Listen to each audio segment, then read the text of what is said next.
रात्री तात्या वसुलीहून परत आल्यानंतर पुन्हा एकदा त्याच्या बायकोने रडून ओरडून गोंधळ घातला. पुन्हा एकदा माधवने आवाज चढवून चोराचे पारिपत्य केल्याशिवाय राहणार नाही असे जाहीर केले. बाळ या सगळ्या प्रकाराला वैतागला होता.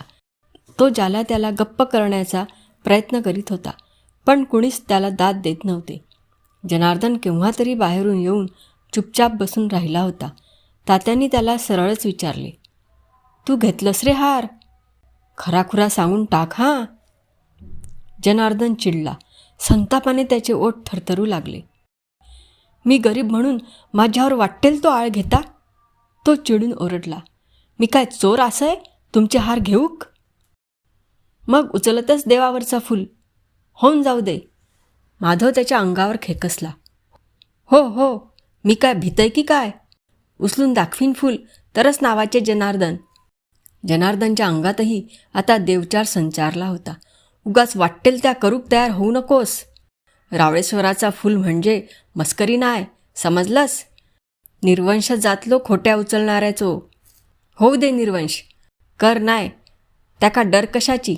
हट्टाला पेटून जनार्दन बोलला. रागिणीने मध्ये पडून त्यांची हमरीतुमरी सोडवण्याचा खूप प्रयत्न केला, पण तिचे काही चालले नाही. माधवने जनार्दनला तसेच खेचून देवघरात नेले. बाळ जाऊ दे सांगत होता, तरी देखील माधवने जनार्दनला देवावरचे फूल उचलायला लावले. देवा बाबा रावळेश्वरा, खोटो आळ घेतहत. तुकास रे बाबा डोळे, म्या हाराक हात देखील लावक नाय, असे म्हणून त्याने फूल उचलले. तात्या आणि माधव या दोघांचाही पारा या प्रकाराने थोडा खाली आला, पण त्यांचे पुरते समाधान मात्र झाले नाही. त्या रात्री हरतालिकेमुळे बायका मंडळींना उपासच होता. माधवच्या बायकोने सगळ्यांना ताकभात आणि पापडाचे जेवण वाढले. कुणाचेच जेवणात लक्ष नव्हते. जनार्दन तर पानावर देखील बसला नाही. रागाने लाल झालेला चेहरा घेऊन तो एका कोपऱ्यात धुमसत बसला होता. पाटावर बसल्यानंतरही तात्या आणि माधव यांची बडबड खालच्या आवाजात चालूच राहिली. रात्री 12 वाजेपर्यंत सगळे याच विषयावर बोलत होते. बाळ पुन्हा पुन्हा आता झोपा असे सांगत होता. हा तमाशा बघण्याच्या आत रागिणीचा नवरा मुंबईला परत गेला. हीच तेवढी त्याला समाधानाची गोष्ट वाटत होती. नाहीतर पंडितांची अब्रू मुंबईच्या वेशीवर टांगली जायला उशीर नव्हता. माधवने झोपण्यापूर्वी तात्याच्या बायकोची समजूत घातली. तू बिलकुल काळजी करू नको गे. आपले रावळेश्वर असा तोवर आपणा भिवचा अगदी कारण नाय. उद्या गणपतीच्या आरतीच्या वेळेस बघत रव कसो चमत्कार घडतलो ते.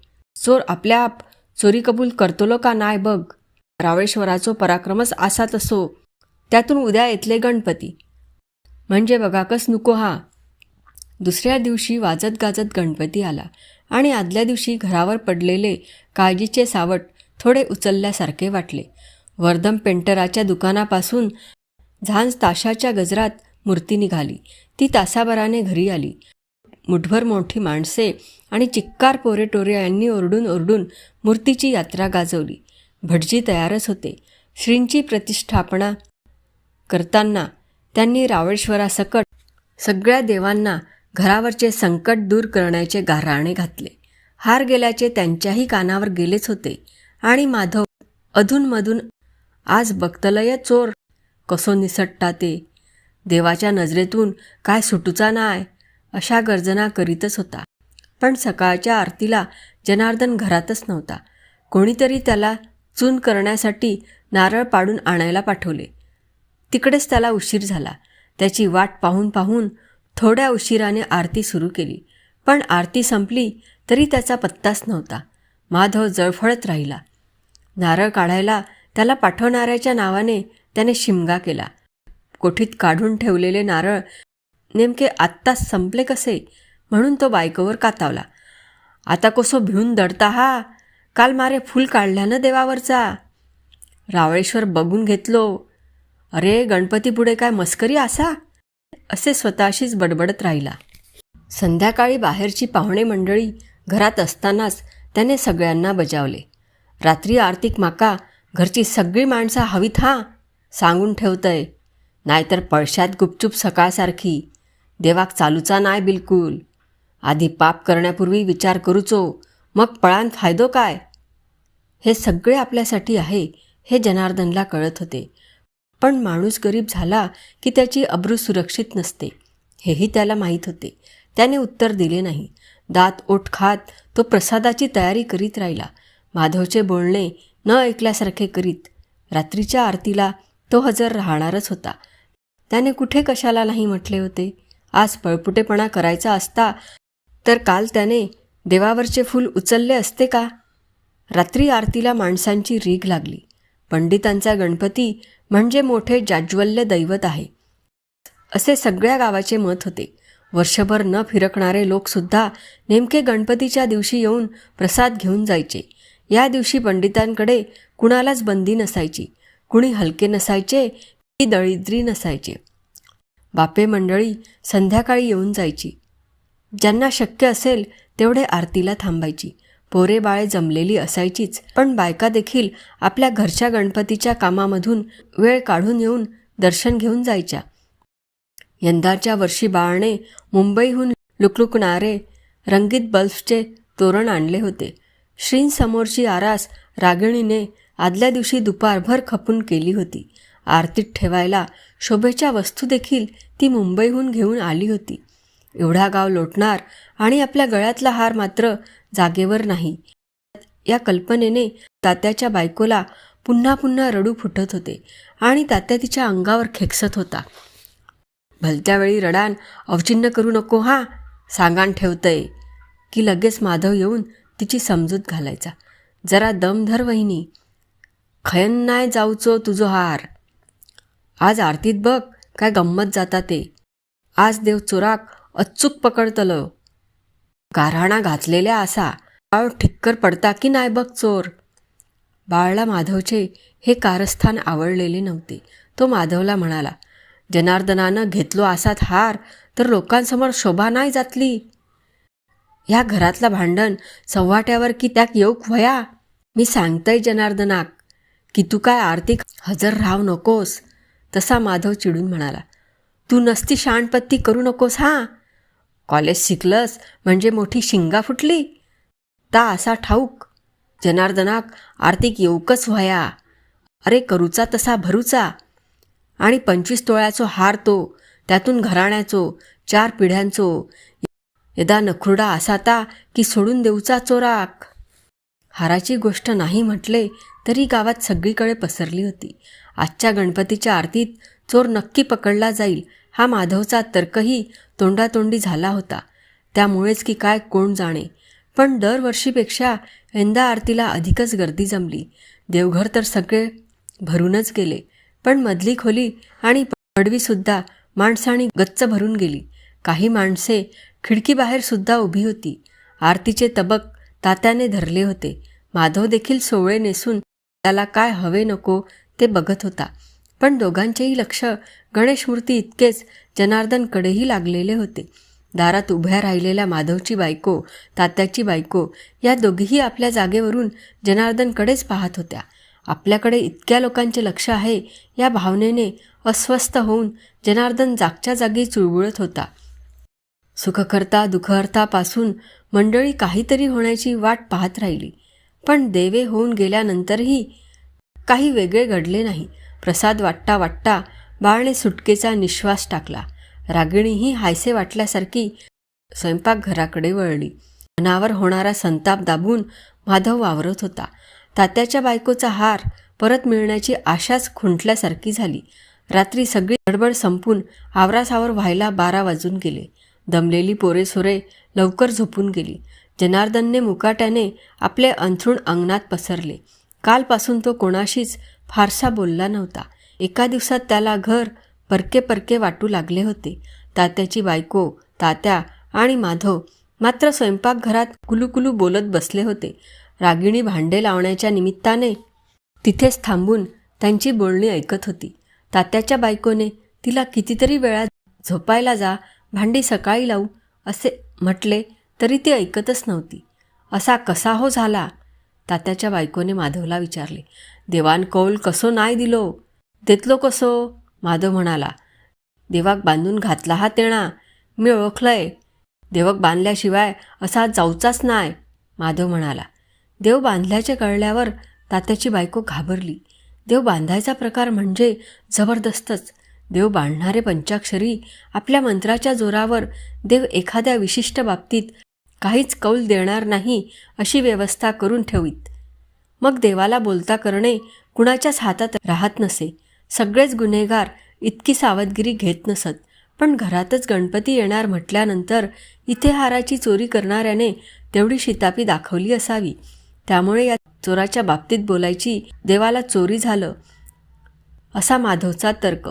दुसऱ्या दिवशी सकाळची पूजा आटोपताच माधव नाचत नाचतच देवघराबाहेर आला. त्याच्या हातात एक गाठी मारलेला काळा दोरा होता. बघितलास?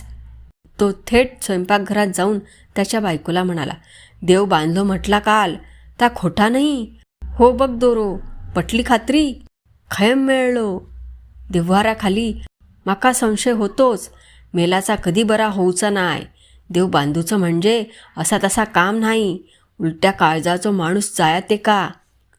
त्या दिवसापासून माधवचे मांत्रिकाकडे खेटे सुरू झाले. बांधलेला देव सोडवण्यासाठी मांत्रिक सांगेल ते उपाय करण्यात आले. इकडे हार सापडावा यासाठीही काही उपाय मांत्रिकाने केलेच होते. झाडाखाली भात ठेवण्यापासून ते तिढ्यावर कोंबडे ठेवण्यापर्यंत. घरात गणपती असल्यामुळे घरातल्या कुणालाच कोंबडे मारता येत नव्हते. म्हणून परस्पर महारवाड्यातल्या भागूकडे पैसे देऊन ती व्यवस्था करण्यात आली. बाळच्या सूचनेप्रमाणे चावडीवर आधी कळवण्यात आले होते आणि पोलिसांनी संबंधित लोकांच्या झडत्या घ्यायलाही सुरुवात केली होती. बायका मंडळी घरोघर विचारपूस करीतच होती. तात्या रोज रात्री झोपताना अथर्व शीर्ष म्हणू लागला होता. असे होता होता 4-5 दिवस गेले आणि हार मिळण्याची आशा मंदावत चालली. 5वा दिवस उजाडला आणि गणपती विसर्जनाची तयारी सुरू झाली. विसर्जनाआधीही शेवटची आरती पहिल्या आरती इतकीच गाजत असे. तसेच मोठ्या प्रमाणावर गावातले लोक पंडितांच्या घरात जमत आणि तितक्याच जोराच्या आरती नादाने सगळा परिसर दुमदुमून जाई. यंदाही त्याच जोशात सुखकर्ता दुःखहर्ता सुरू झाले. टाळ, झांजा, ढोलकी जोरजोरात दणदणू लागली आणि पंडितांचे घर जोत्यापासून छपरापर्यंत त्या नादाने थरथरू लागले. पांडुरंगाची आरती सुरू झाली आणि एक विलक्षण घटना घडली. एकाएकी रागिणीला चक्कर आल्यासारखे झाले. चेहरा काळा निळा पडला आणि ती चालू आरतीत बेशुद्ध पडली. एकच गडबड उडाली. बायका मंडळींनी रागिणीला बाजूला घेतले आणि बाहेर पलंगावर नेऊन निजविले. पुरुष मंडळींनी आरती कशीबशी पूर्ण केली. लगेच ते तिच्याकडे धावले. तोवर तिला शुद्धीवर आणण्याचे प्रयत्न चालूच होते. अजूनही ती पूर्ण शुद्धीवर येत नव्हती. तिचे ओठ थरथरत होते, पण बोललेले काही ऐकू येत नव्हते. थोड्या वेळाने ती शुद्धीवर आली. बाहेरची मंडळी घरोघर पांगली. फक्त घरातली तेवढी तिच्या भोवती राहिली. तात्या आणि माधव तिला कसे वाटते आहे ते विचारित राहिले. अगदी अशक्त आवाजात रागिणी म्हणाली, मला देवाने शिक्षा केली. मी हार चोरला म्हणून. हार इथं नाही, मी तो मुंबईला पाठवला. रागिणीचे शब्द ऐकले मात्र उंबरठ्यात उभा असलेला जनार्दन तिथल्या तिथे मटकन खाली बसला. जनार्दनवरचा संशय दूर झाला तरी तात्या आणि माधव त्याच्याशी फारसे मोकळेपणाने बोललेच नाहीत. फक्त चुटपुट्टे म्हणाले की आम्ही काय करणार, परिस्थितीच तशी होती. माणसाची होते चूक. पण चुटपुट्टे बोलले तरी त्यांचा आवाज एकदम बंद झाला. हे खरे, हार जनार्दनकडे मिळता तर कदाचित त्यांनी त्याला पोलिसात सुद्धा द्यायला कमी केले नसते. पण त्यांच्या लाडक्या श्रीमंत बहिणीकडेच तो निघाल्यामुळे त्यांचा अवसान घातच झाल्यासारखे झाले. त्यांच्या बायका एकमेकीत काय कुजबुजल्या असतील तेवढ्याच, पण त्यांच्या रडण्या ओरडण्यातली सगळी हवाच काढून घेतल्यासारखी झाली होती. हार काही पुन्हा दिसला नाही. रागिणीने आपल्या नवऱ्याबरोबर तो मुंबईला पाठवून दिला होता. तिला म्हणे तो विलक्षण आवडायचा, आईचा म्हणून आणि दागिना म्हणूनही. मुंबईला तिच्या स्वप्नातसुद्धा कित्येकदा तो हार येत असे. म्हणून तिने यावेळेस ठरवूनच टाकले होते की काहीही करून तो हार पळवायचा. नवऱ्याला तिने सांगितले होते की तिला आईने तो गुपचूप देऊन टाकलाय. तात्या माधवला तिने गळ घातली की सासरच्या माणसांपुढे शोभा नको म्हणून हाराचे गुपचूप मिटवून टाका. त्या बदल्यात तिने स्वतःच्या गळ्यातला साज तात्याच्या बायकोला देऊन टाकला. म्हणाली, तोळाभर जास्तच भरेल याचं वजन. मग त्यावर तात्याची बायको काय बोलणार? एकूण रागिणीच्या हातून झाला तो सगळा चक्रमपणाच. पण तिचा स्वभाव पहिल्यापासूनच मनाला येईल ते करण्याचा, परिणामांचा विचार न करण्याचा. त्यातून आता ते श्रीमंती खटले. कधी कशी वागेल कुणी नेम द्यावा? बिचाऱ्या जनार्दनला मात्र सगळे थोडे कठीण गेले. पण त्याला काय करणार? असतो एकेकाचा कर्मभोग. असे सगळ्या मंडळींनी स्वतःचे समाधान केले आणि हाराचा प्रश्न मिटवून टाकला. माधवला एका परीने मोठे समाधान वाटले. त्याच्या देवावरच्या श्रद्धेनेच हार सापडून दिला होता. बांधलेला देव मोठ्या शिकस्तीने त्याने सोडवला होता आणि त्याने गणपतीच्या आरतीत शेवटी चोर पकडला होता. तो चोर त्याच्या कल्पनेपेक्षा वेगळा होता खरा, पण परमेश्वरी लीलासती प्राणीमात्राला कुठून समजणार? बाकी रावळेश्वर म्हणजे जबरदस्त देव आणि त्यातून पंडितांकडचा गणपती म्हणजे जागृत दैवत. मग चोर सापडल्याशिवाय थोडाच राहतो. रागिणी गेल्यानंतर पहिल्यांदाच जेव्हा चारही भाऊ एकत्र भेटले तेव्हा या प्रकाराला 20 वर्षे लोटली होती. पण गप्पागप्पांमध्ये सगळ्यांची उजळणी झाली. एवढ्या श्रीमंत रागिणीला चोरीची दुर्बुद्धी आठवावी? या मनुष्य स्वभावाला काय म्हणायचे? पण पोरगी चक्रम हेच खरे. या चक्रमपणाशिवाय बाकी तिच्यात नाव ठेवायला जागा नव्हती. सगळे हळहळले. मग जनार्दनच्याने राहावेना. तो म्हणाला, चक्रम असेल बाबांनो रागिणी, पण असा चक्रमपणा लाखात एका ठिकाणी दिसायचा नाही. हाराच्या प्रकरणानंतर 1-2 वर्षांनी जनार्दन भाऊबीजेला रागिणीकडे गेला होता. 4 तोळ्यांच्या सोन्याच्या बांगड्या घेऊन. रागिणी चकित झाली. जनार्दन म्हणाला, आता बिझनेस सुरू केलाय. पहिल्यापासूनच फायद्यात आहे धंदा. थोड्याच दिवसात फायद्यातला तुझा वाटा देऊन टाकायचं ठरवलंय. माझा वाटा? तर भांडवल तू पुरवलंस या धंद्याला. रागिणी गोड हसली. माझं काय रे मोठं, आईनं पुरवलं म्हण. आईचा काय संबंध? तुका काय वाटला? हार गेलाचा कळून आई गप्प रवतली होती? रागिणी मध्येच माहेरच्या भाषेत म्हणाली. तिका दृष्टी नव्हती, पण काळोखात पावला समजूची. शेवटच्या मंगळागौरीक वहिनी बाहेर गेली तेव्हा तू कुलूप तोडलास. ता तिनं ऐकला. तुझी पावला देखील ते का समजली. तुका हटकला. तर तू पाणी पिऊक उठलंय म्हणालस. पण हार गेलो म्हटल्यावर तिका तो कोणी चोरलो असतलो ता बरोबर कळला. सगळी तुझ्यावर आळ घेऊक लागली. तेव्हा ती माका खोलीत बोलवून म्हणाली, रागिणी गो, या माझ्या पोराची काय आशा नाय. आधीच त्याचो खयम ठिकाणो नाय. तशातल्यानं चोरीचो आळ इलो तर पोर माझो जन्मातसून उठात. तेका पैशाची जरूर असतली म्हणून केली आसात चोरी. पण चोर ठरलो तर तेका कोण विचारतलो जगात. म्हणून रे मी ह्या सगळ्या नाटक केला. गापतिणीनं कसलो रस दिलो होतो. घेऊन काळा निळा पडूचो, बेशूत पडूचो. पण रागिणी, तू चोर ठरलीस माझ्यामुळे. ठरले तर ठरले. मला अरे कोण हसणार होतं. तू चोर ठरतास तर मात्र आफत होती. गरिबानं चोरी केली तर गुन्हा असतो बाबा. श्रीमंतानं केली तर लहर ठरते. तर असली लहर होती बाबांनो रागिणीची. असलो चक्रमपणा. जनार्दन म्हणाला. तात्या विचारात पडला. बाळ थक्क झाल्यासारखा गप्प बसून राहिला. माधव जाऊन पानाची पिंक थुकून आला व म्हणाला, म्हणजे रे काय, आमची देव देवस्की फुकटची. देवानं कौल दिलो तो खोटो. देव नसतोच का काय या जगात मगे. देव आहे दादा, या जगात देव जरूर आहे, जनार्दन म्हणाला. पण तो देव्हाऱ्यातला नाही. कठीण प्रसंगात माणसाच्या मनात उभा राहणारा. 20 वर्षापूर्वी त्यावेळेस तात्या रागिणीच्या मनात जर तो देव उभा राहिला नसताना तर आज मी तुमच्याशी बोलायला असा इथं दिसलो नसतो. पार देशोधडीला लागलो असतो मी, पार देशोधडीला. आणि त्याने धोत्राच्या सोग्याने डोळे टिपले. अशाच नवनवीन कथा ऐकण्यासाठी आपल्या श्रवणकथा या चॅनलला सबस्क्राईब, लाईक आणि शेअर करा. धन्यवाद.